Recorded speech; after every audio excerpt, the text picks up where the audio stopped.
What's up? What's up? What's up? I hope you all are having a good time. I am CrunkChocolate. I'm with my show bro, Lando. What's up? How you doing? How you feeling? Lovely, man. How are you? Great to see you. Great to see the wonderful guest, Big Phil. I'm amped about tonight. I did some due diligence. We're going to have some fun. Hey, I love it. I love it. I love it. This is a show where we break verbal bread with the quote unquote enemy. Whenever Manchester City has an upcoming match, we will be here having a conversation with a supporter of City's upcoming opponent. Shout out to all those watching on YouTube, Twitch, and Instagram. What's up, Instagram? Since Twitter only lets you have the blue check people on, we ain't blue check anymore. So beats like that. So we get to kick it with you now, Instagram, for 1 hour at a time. Subscribe to the channel, hit the thumbs up to like the video, and all you lovelies watching the replay, listening to the audio version on your favorite podcasting apps, appreciate you. If you're watching in real time, though, light up those comments. Let us know what you're thinking. Hit that thumbs up. But a wonderful, wonderful show for you tonight to talk about Citizens versus Hammers. Manchester City travel to the London Stadium to take on a squad we have a friendly relationship with. Does Lopetegui approve of West Ham Chester? Can this budding relationship outlast the Hammers' new beau? How is our old friend Paqueta doing? Can West Ham hold on to Mohamed Kudus? Just so many questions. So let's go on and get started. Shady Gang, give it up for our friend repping Chicago and specifically Chicago Fires. Big Phil, how you doing, homie? Hey, I'm doing all right. I am doing just fine. Been a day, but we here now. We here now, and so Yes, that's all sir. that matters. Let's It's go. extremely hot. It's extremely hot, but apparently we're doing what's something that is called the corn sweat because it was almost like 115 with the heat index today. So yeah, it's been yeah one of those days. Well, damn. Well, damn. I'm glad you're indoors. Yeah. No wonder it's dark behind you. Yeah, no, I've had I the lights think off. relief. I've had the AC on. I've just been trying to keep it cool all day. I ain't trying to step out, do nothing. Just stay cool for once. And it's the complete opposite of sometimes you gotta pop out and show niggas. Sometimes you just gotta stay at I mean, home. sometimes, but Yeah. today I choose peace for now. For now. Yes, for now. Oh, because I know you can turn it up pretty quickly. So uh we'll see what we do for now. Let's keep peace for now. Peace for now. We'll see. We might get into it. And then yes, if you were watching, don't forget to smash that like button. Okay, let's start here. Something easy, something nice.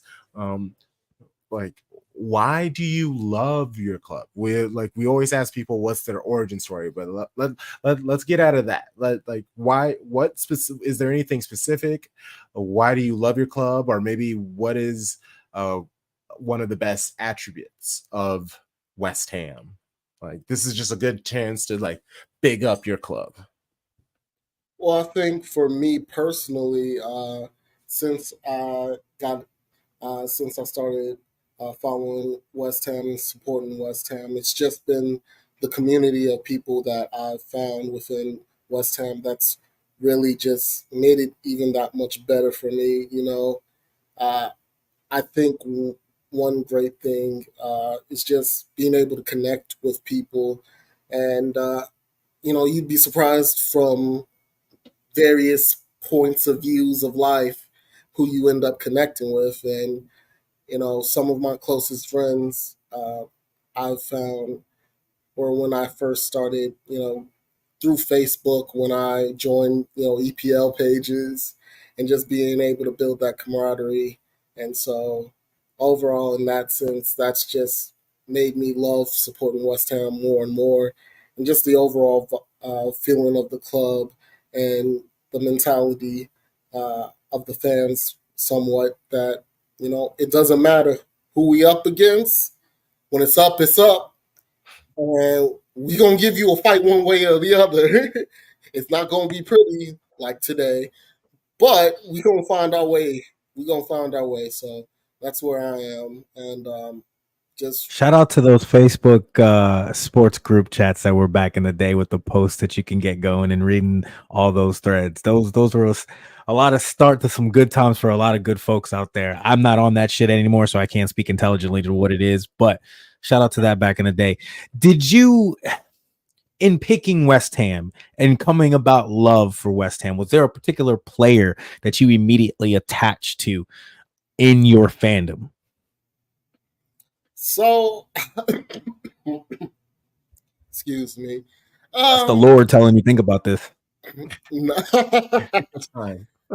no, but all truth and truth, I wasn't the most talented kid growing up.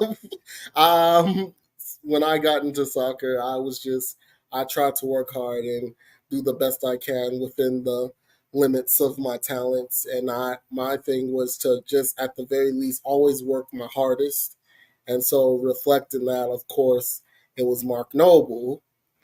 He was not the most talented guy in the world, but you Banker. were going to remember him. You were going to remember him one way or the other because he was going to leave it all on the field. And, it's kind of easy to get attached to players like that. The captain, the skipper, ultimately, you know, being a legend that he is at the club. And so for me, that was just the easiest player to get attached to. And then later on, we had that one legendary year of Dimitri Payet, a player the streets will never forget. Let it be known, he was he was running the Premier League for that one season, despite it all, despite all that was going against him. Leicester narrative, be damned. Payet was that guy for us, and I'll always remember him for what he did that one season.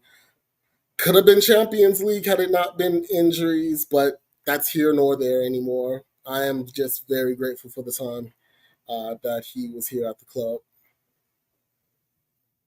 Yeah, baller. He was a baller. Yeah, man. Yeah, man. And so was Still Noble as is. well. I think Payet's in Brazil right now. Vasco da Gama. I think I can't say for sure, but that was the last time. Last time I checked, he was playing in Brazil. Well, let's look at the transfer window for you. Made some moves. Yeah, some free transfers. We ain't talking about them. But whoa, hold on. most money. Hey, that's broke boy things. And I understand y'all are West Ham over here, but we're Manchester City and so you get brought in Max Kilman from Wolves, Somerville from Leeds, which is he's a baller. Fulkrug from Dortmund, Guilherme from Palmeiras, and then Aaron Wan-Bissaka from that red team that plays near us. United. Yeah, we got him. It was a really good deal, I'd actually argue. I didn't expect them to let him go for that little. I thought they valued him a bit more, but hey, I'm not going to complain. He was already showed how instrumental he can be in helping us get that Derby win over Crystal Palace. So I'm a very happy Hammer so far with his performances. So not too much to complain about in that regard. It was an excellent transfer window, to be honest. Yeah. So if you could rate it 1 to 10, 1 being bad, 10 to being fantastic, what would you rate it? I'd rate it I would say 8 or 9. Oh, nice.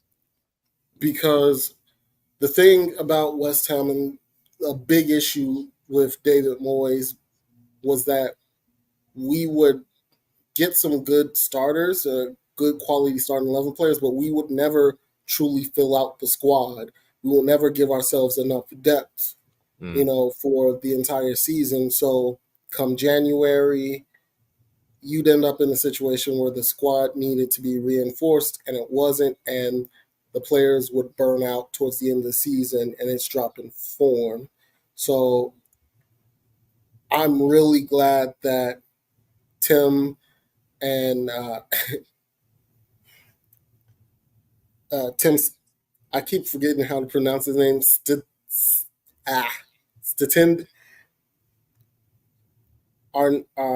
he went in and decided to make sure that he got a proper profile of player that he wanted at the club, and also helped bring in the depth that we needed to compete, not only in the league but also potentially in the cup. Although we got drawn with Liverpool in the next round, so we'll see how that goes. Got to be hopeful. I'm sure Arne's. I'm just tired of the EPL and FA giving us the middle finger in these domestic cup draws.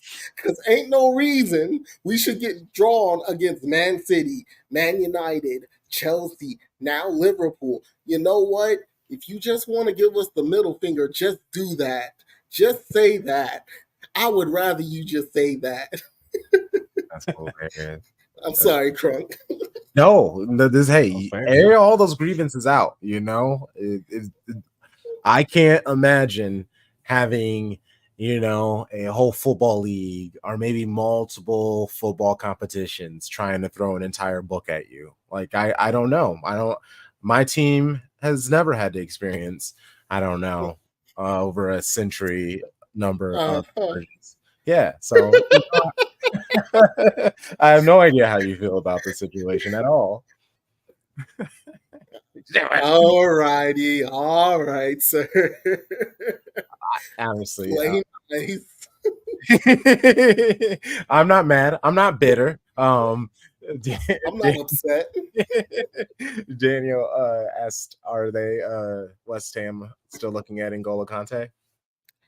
I haven't heard any immediate updates regarding that. I don't think so. I and if we are, it's not as high of a priority, simply because we got one of our free transfers, Guido Rodriguez, from La Liga, and he's kind of going to be that additional depth piece. So if we're going to bring in another midfielder, then we would probably have to offload Socek or someone else to be able to bring him in, but it's not necessarily a priority, as Socek has also shown he can still produce for us in that Derby win. So it's really, I think for the first time in a long time, it's not necessarily looking at players because we need them as much as we want them. I know you all at Manchester City are very familiar with that, being able to just pluck players that you want, like you at the candy store. Oh, Thank you. this one, we A don't little need Holland, him. a We little just gonna get him. a little Savino from our own sister club. Ooh. We do a little. We do appreciate a little shopping over here at Manchester City. We do appreciate that. Thank you, Phil.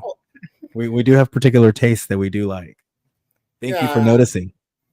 yeah, you got tasting a Brazilian too. I know. Mhm. Well, we did, but Yeah. you You messed up did. the whole thing. Y'all could have been balling right now. Y'all could have had so much money. Mhm. Well, that's not our fault. That's not our fault. The FA just doesn't like us. I know you all are familiar with that. You We are. know, you know, they accusing our boy of being shady when he's just been a good, solid person. I mean, have you seen the games in question? Look, we're not gonna talk about that. Okay, We're not okay, gonna okay. talk about that right now. That's fair. You're right. Be fair. What is the status? So he's playing. So they're letting him play?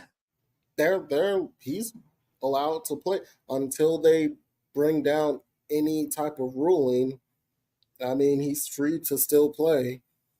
So until we get a ruling or something, Huh. as far as anyone's concerned, he's still eligible to play. So, I think also that's an important reason why I'm very happy we invested in the transfer window the way we did. Because even if he does end up having to, if he ends up being suspended or banned for, extended period of time, I mean, the charges are serious. I won't downplay that. But if he does get banned, we have more than enough depth to cover him, and we can go from there. So I'm pretty solid on that. It would suck if we lose out on Paqueta. I mean, when he's balling, he's one of the best in his position in the league. But you know, I mean, good teams plan in case. I wanted to play into this whole betting situation because the whole conversation, and I don't know how true this was he made the bets through Betway, which is your betting sponsor, and the rumor is they knew that they wanted Paqueta to stay, and Betway, they just participated. They were willing to give the proper information away, maybe dare say leak the information, which kept him there a little bit longer. Obviously no one wants him to be punished for too long, but I'm sure there have been some nice conversations and meetings with people from the FA behind the scenes. Yeah, I'm talking about a bunch of sketchy shit, but we all know tons of sketchy shit. That's like none of this stuff doesn't happen. Like, has anyone even saw how the Premier League started? Like, get out of here. Like, come on now. People need to relax and be adults. Yeah, it's a very, very interesting situation to look at. If you look at it take a step back and look at the whole picture, because of, the FA is like, yeah, we don't want any gambling, but you keep pushing betting sponsors like it's no one's business.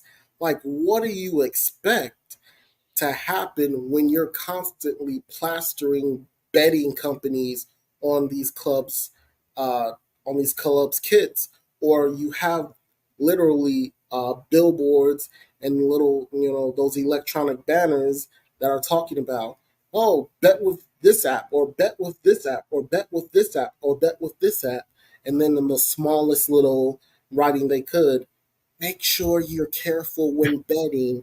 Call if you have a problem. Like, really, Bet really, responsibly. you preach responsibility, and that's right. For $5. Yeah. Tune into our lit stream tomorrow on Thursday, where we'll have Charlie talk a little bit more about the betting odds for the upcoming match day weekend. So we do appreciate all betting agencies, firms out there, DraftKings, FanDuel, whoever out there. We love you. We appreciate you. You provide a great service. We would love the opportunity to partner with you. Sharpie Charlie Bets is a stronghold in our community, and all of us are well appreciated here at Shades of Blue. So thank you for everything out there. Ironically, I can't bet or find the odds on Lucas Paqueta getting charged by the FA. Help me understand that a bit. That's not a prop bet. That's not available. No, it's not available. That's interesting. Really interesting. No, but hey, I do want to say, if there legitimately are betting companies out here, sponsor us. We'll flip. We'll be fake. I will totally be fake for the right amount of money. Try me. 6 figures. Hey, it is what it is. Julian Lopetegui, tell us a little bit about your new head. How is he? Do the fans like him? What style of football does he have you guys playing? So Lopetegui, he's had an interesting career to this point. I think we can all agree on that. But I think a lot of people were skeptical about his appointment, just simply because it didn't feel like West Ham truly went out and tried to see what managers were available on the market. They just wanted a quick appointment, and in a certain way I can understand that. You want to get a manager in as soon as possible so that you know what type of style you're going to play and you know what type of player you have to go after. So it's understandable from that point of view. He wants to play a bit more of attractive football. Um, that's going to take some time. I think a bit more time than people want to admit. When you've been playing one style under David Moyes for so long, this physical hard nosed style, and then you try to transition into more of an attractive, flowing type of football, that's going to take some time. Do we have the players to do it? Yeah, but again, it's going to take some time. I like what I've seen, even in the first match of the season when we lost. I saw a lot of good moments that show what type of game he wants to play, and I feel a lot better about that going forward. It's going to take some time. If anyone thinks he's going to come in and turn us into title contenders right away, I got a yellow card bet for you to get interested in. But that aside, um, I think this is just a work in progress. And look, I'm excited for it. I'm pumped. I like the players we brought in, and I like how he's trying to get this team to play so far. But it's going to take some time. But I'm willing to wait. I'm willing to give him that benefit of the doubt because I think just talent wise, we brought in way too much to not give him that time to get this team to adjust. That's fair. That's fair. Wow. Wow.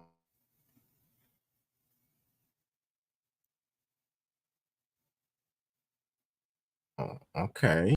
A midfielder and a defender who will have a good season for West Ham. Didn't update that part. So defender, I'm going to go ahead and say Aaron Wan-Bissaka is going to have a great season. I think despite all the other signings, while he may be the cheapest, I think he's the most pivotal signing for us because we needed a younger fullback who actually likes to defend. You know, I know we have all these clubs that have these attacking fullbacks, but I like my fullback to do the first job, which is to defend and help make sure we keep goals out of the net. So he does that. He can really do a good job of that. I think he's going to be great for us. And while he is a mainly defensive minded fullback, he's also shown that when he has time on the ball and he has the space, he can help create uh, good opportunities. His run down the wing was crucial to setting up Bowen for his goal against Crystal Palace. And so it's things like that that I truly believe he's going to really be able to make a huge impact at the club. In terms of midfield, uh, it's interesting, but I still feel like this is going to be a season for Edson Alvarez to once again show everyone why he should be considered a top tier lockdown defensive mid. I think his year one, he was excellent. Um, Towards the end of the year, there was issues between him and Moyes, but I think overall, with Lopetegui, he's going to be able to come in, sit in front of that back four, and really just help not only shield the defense, but then help be able to attack from deeper positions. And I think he does a great job of that. I could argue you could put him in any of the top four teams and he wouldn't look out of place. He wouldn't look out of place in any of those teams. Not saying that he would start over certain players, but he would not look, the drop off would not be anywhere near as extreme as some people would think. So, in that sense, I think he's set up for a great season. And attacking wise, that's tough because we have so many options. But I'm going to go ahead and as much as I want to say it's going to be Kudus, because that's going to be a star. He's going to be a star boy. Mm-hmm. Big move coming for him in the next year or year and a half. but I'm going to go ahead and give it to Bowen. I think he has a point to prove.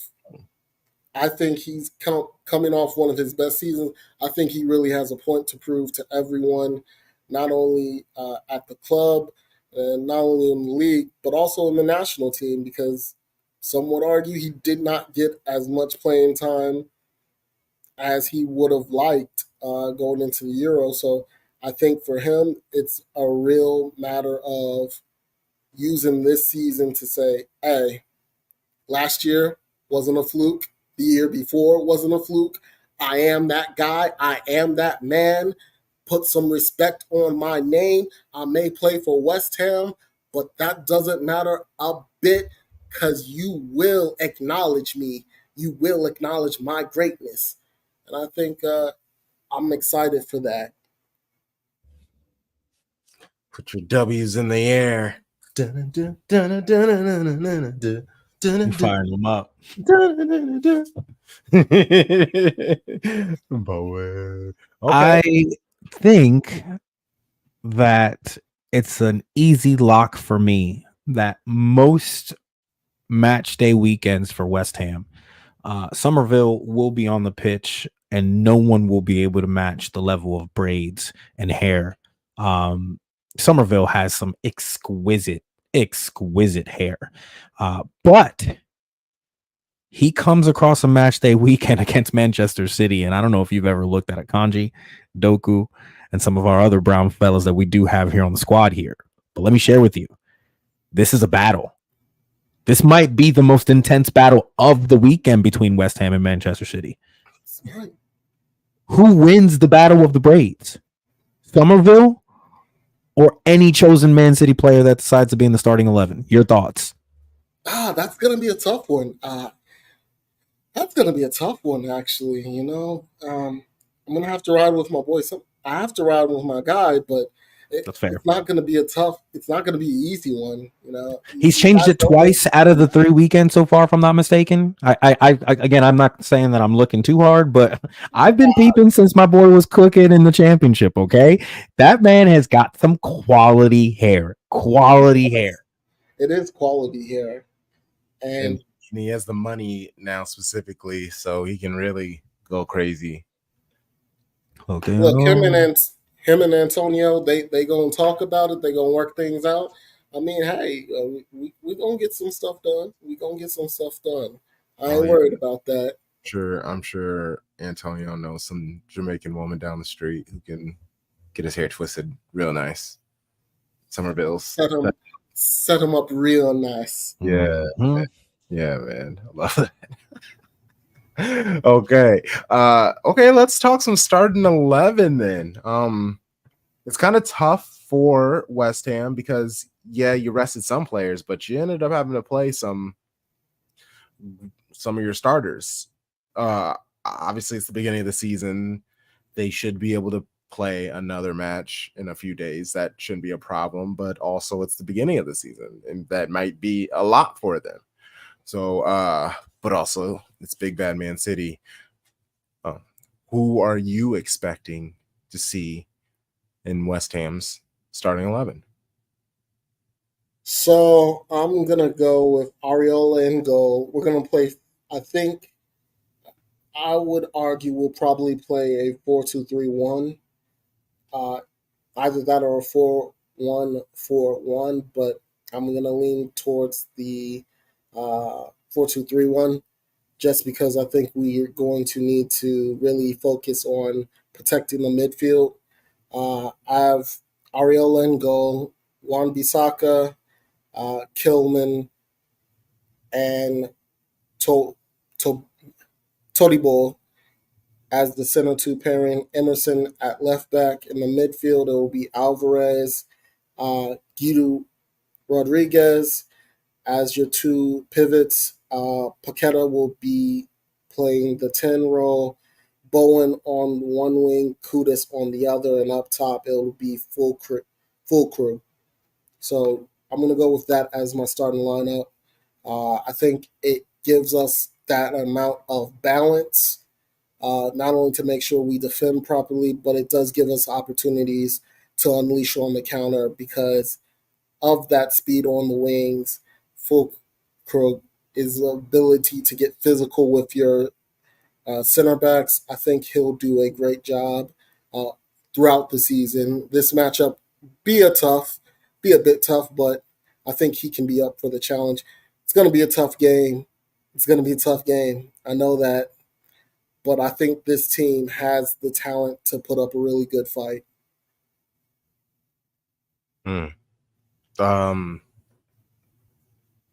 Lando, what do you think the starting 11 is going to be?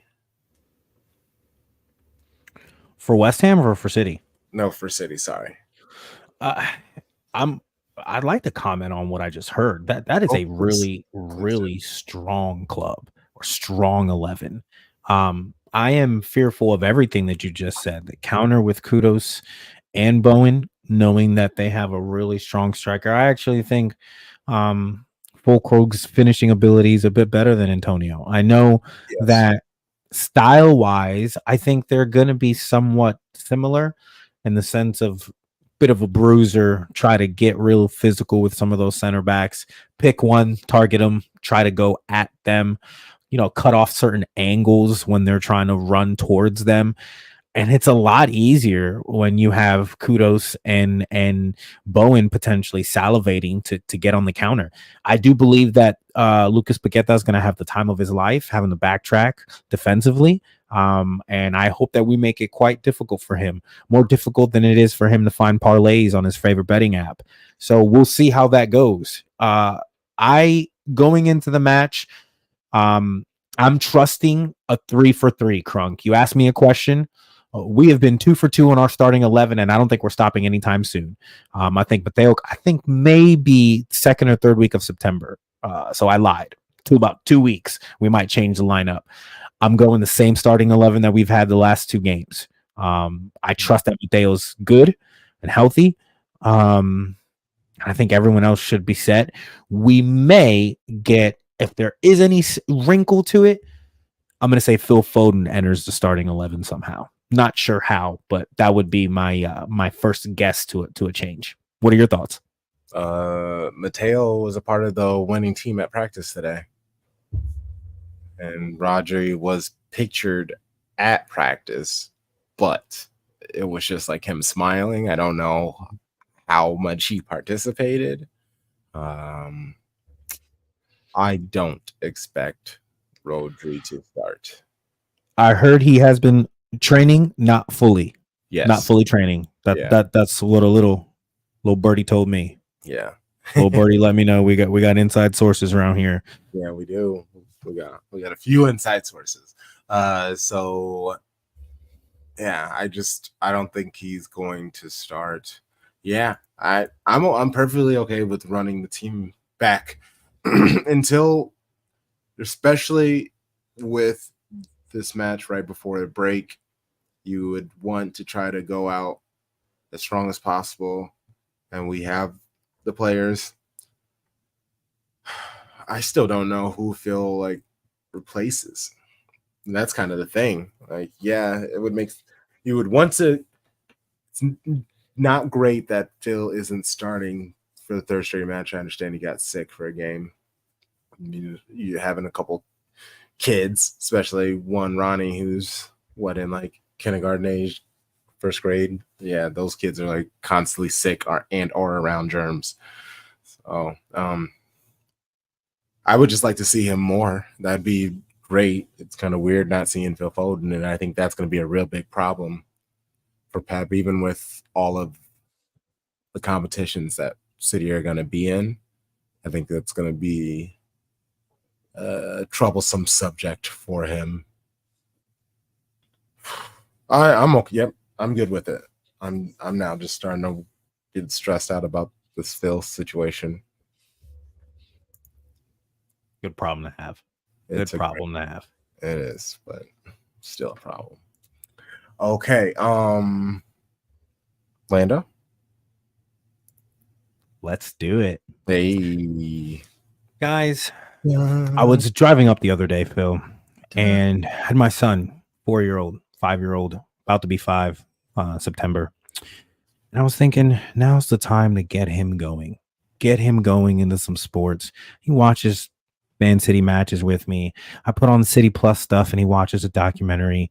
Can't tell you how many times he knows who my favorite player is, Kevin De Bruyne. Now's the time, Big Phil, for me to get my son involved in some sports, get him engaged, get him out there. We found a little league. We got him going. I thought to myself, man, I'm a Nike guy. My wife's an Adidas girl. She played, shout out to Oklahoma State, was out there at Adidas, great, loved it, all about it. Okay. And so I thought to myself, how do I go about finding some quality gear? Well, the friends at LloydSoccer.com. Gotcha. Lloyd Soccer. They're in Columbia. We got Lloyd Soccer in Greenville. You got a Lloyd Soccer in Atlanta. And you got a fucking Lloyd Soccer on the Tinternet. I don't know if you've ever heard of it, but check it out. Great things that you can find on there. Kit customizations, some kits or cleats for kids. They even come with little packages. I actually am going to cop this weekend the kits, or I'm sorry, the cleats, the shin guards, and the ball. All nice little combo, nice little special that's Lloyd Soccer's running right now. Shout out to the boys at Lloyd Soccer, LloydSoccer.com. I highly encourage all of you in those cities or neighboring locations, check them the fuck out. Great location, great place to get your gear, great place to get your kits, great place to get anything that you may need when it comes to the wonderful sport of soccer. Big Phil, we are playing a wonderful game called Explain Your Tweet at Big Phil _Steve. That's right. Those eyes are getting raised. Sir, I have done some digging. I have found 3 quality tweets. And let me share with everyone. Again, I have to get it out there on Twitter at Big Phil _Steve. Sponsored to you by LloydSoccer.com. Steve, we're going to give you the opportunity here, Big Phil _Steve, to give me a breakdown as to some of these tweets that we've put out. Now, we'll go ahead and start with the least juiciest of them all, okay? On August 20th, West Ham Central tweeted West Ham fans could get a surprise before the end of the window at ex-West Ham employee, which, by the way, great source for West Ham transfer news. I'm sure Big Phil would attest to this. Ex-West Ham employee is a quality Twitter account. He has receipts, or they have receipts. They are great at their job. The tweet was, West Ham fans can get a surprise before the end of the window. You retweeted this and said, Chilwell, ? Or another striker, ? Big Phil, explain your tweet. Okay, so if we were going to get another surprise before the end of the transfer window, I think the 2 positions where we probably would invest a bit more is at left back, because it's not that Emerson isn't a good left back, but I think we can do a bit better. And plus, Cresswell is he's on his last legs in terms of Premier League football. Like, I would be scared out of my mind if we have to trot him out if Emerson went out with injury. So my thinking in that regard was, okay, if we're going to go after a fullback, could be Chilwell. I mean, his situation at where he is right now, I mean, very opportune. They have to start shedding some salaries and moving some players on. So I thought, who's they? Say them by name. Chelsea. Thank you. Shit situation that they're in. Are you guys okay with those wages for Chilwell? Which, by the way, I back you on the move. I actually think the reason I brought that tweet up is because I actually think it would be quality for you all to go that direction. I think he'd definitely take a pay cut, a minor pay cut, not a significant one, a minor one, but I don't think he would necessarily break the bank. I definitely think we would get a cut rate deal simply because they're not in a position to really haggle with the transfer fee per se, because they have to start getting players off the books. Yeah, great point. July 8th, Simply Goal tweeted, Roberto Firmino has become a pastor in Brazil with his wife in the church they founded together. You retweeted this and said, Paqueta about to be the first person to get on his prayer line. Explain your tweet, Big Phil. So we all know we all know what's going on with our boy in those charges. So yes, Paqueta would be the first on the prayer line to Firmino asking for these charges to go away. I know for a fact that was the first person he hit up. I know for a fact that had to be the first person he called out because, man, it's not looking great. Yeah. And every bit of prayer could help him right now. He was rumored to go to back to Brazil, wasn't he not? That was a weird rumor that I heard of. Don't know if there was anything substantial about that, but No. I did hear about that for a bit. But yeah, I don't know too much about whether he would seriously consider that at this point. Gotcha. 5 days ago, Transfer News Live at Deadline News. Mason Greenwood would switch international allegiance from England to Jamaica. You retweet this and say ... There will be some Roy Keane-like challenges come Gold Cup and Nations League. Explain your tweet, good sir. He got ops. He got ops. That's all I got to say. He's on a list. Steps into CONCACAF, he got ops on site. Honduras, step up. Matt Miazga, go ahead, take your chance. DeAndre Yedlin, you got one more call up in you. Go out, crash out. Crash out, Yedlin. Crash out like a G. Look, Yeah, I'm with you. I'm with you. I think it's been a bit of a disgrace. I think that entire topic is a bit of a disgrace, and for us to have these conversations about him continuing to play ball and allow this, it's similar to how certain red clubs in London allow for certain players to be on that roster. I look at my club internally, right? Anytime you point out these types of things, you can look, self-reflect and think about what your club has done in certain instances. And we come to find that we were proactive as opposed to reactive with Benjamin Mendy and his circumstances. And so regardless, we did what we did at the time of knowing what we knew. I would only hope that other clubs, regardless of ability, revenue, results on the pitch, you do the right thing. And the right thing is to go separate ways and focus on things not on the pitch. But yet here we are allowing for a player to continue to grow. He did this self-training, and I know there's plenty of other stuff going out there about the other party and respect, to her and her family and everything. But I completely 2000% agree with you. There should be some sort of prerogative to make sure that there's a certain underlining physical tone to the game. I think it suits certain players well. I personally can attest to in big games, anytime when we played as a point guard, we don't really typically get a lot of fouls. You see me, you guys have met me. I'm 5'8", $185 on a soaking day.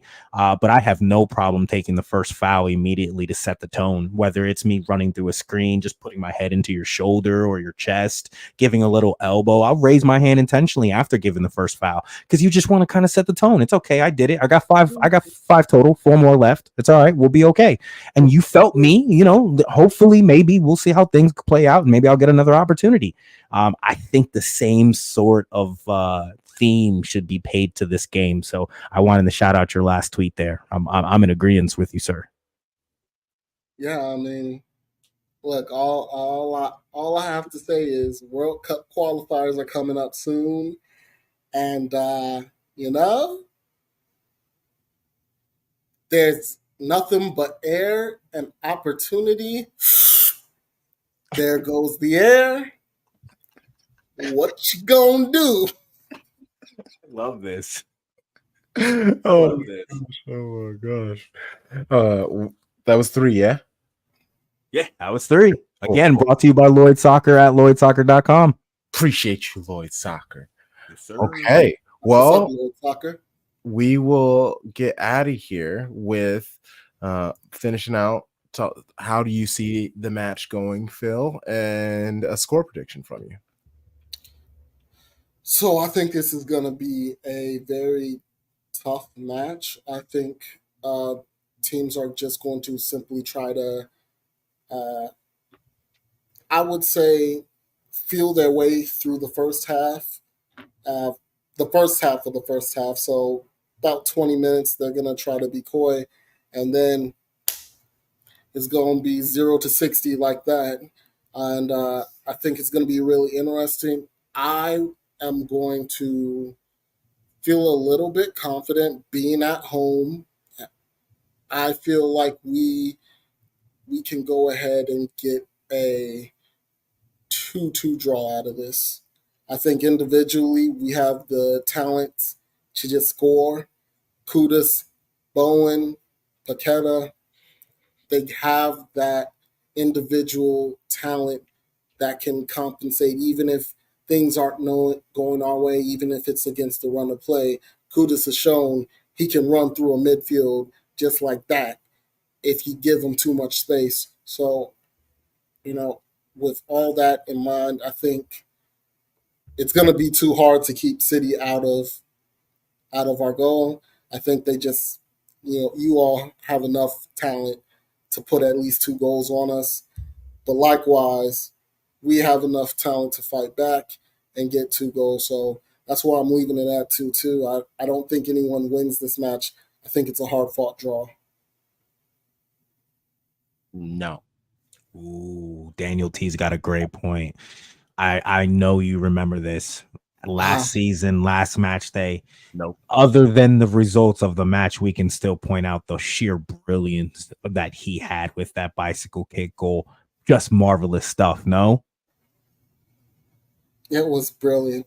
It was brilliant. And if we had Bowen, we could be, I'm just going to say, if Bowen's playing in that match, could be having a different conversation. But that would require Arsenal to actually, do their job, and they couldn't do their job. So that's here nor there. Papa, at this point, last match day of the season against Man City at the Etihad, you're gonna need God. I'm gonna tell you right now, we're a lock. If it goes match day to match week and it goes all the way to the end, and if you tell me a last match for your life, Man City at home, Papa, we cooking. You're gonna need 22 players. Look, all I'm gonna say is we didn't get the full blessing, but there was that sprinkle. There was that sprinkle. There was that sprinkle from above that said, "All right, I'll let you cook. I'll let you cook a little bit, Kudus." The sprinkles have been there. We've had sprinkles with Villa.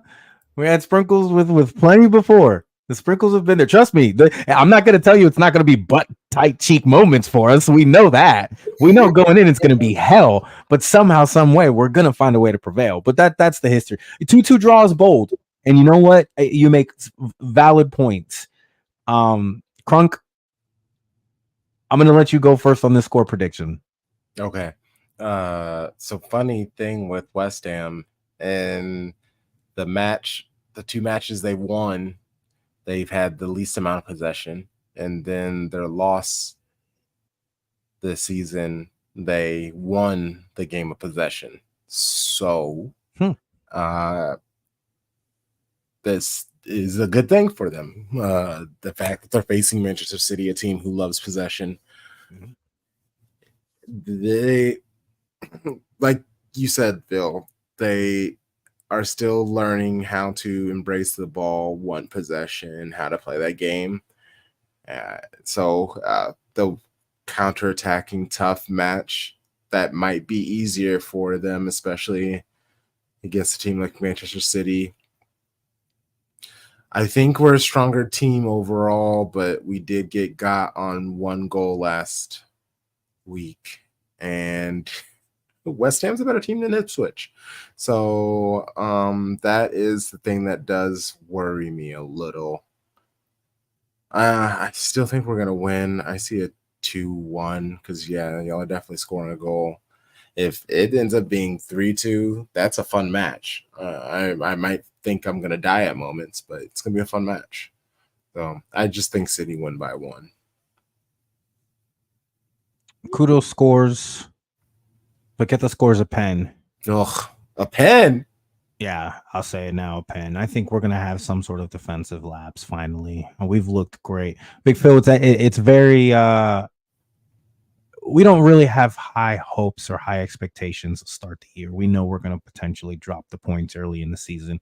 It's towards that latter part of the season when we start cooking and knowing everyone else gets tight, we get great, and that's when we win championships. So we know that eventually points and lapses happen. And defensively, the lapses we are quite prone to defensive lapses early in the season. I think of Chelsea last year with Ruben Diaz doing the things that Ruben Diaz did, and just saying it out loud makes me want to throw up because he's a completely different player right now and he's playing quite well. But Akanji is a large part of that also. And the comfort in knowing that Rico Lewis is playing like a god amongst boys right now. He is tremendous. Just listen to a lot of our previous episodes and on how gung-ho we are on Rico.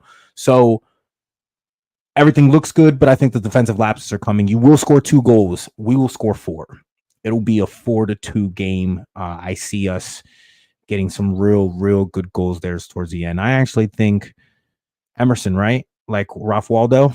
I think he's is it Ederson, a form of, is it a D or a M? I forget. I don't know which one it is. Regardless, I think he's food. I think we're gonna have Savinho really go at him. I think he's the guy we're gonna press on a bit.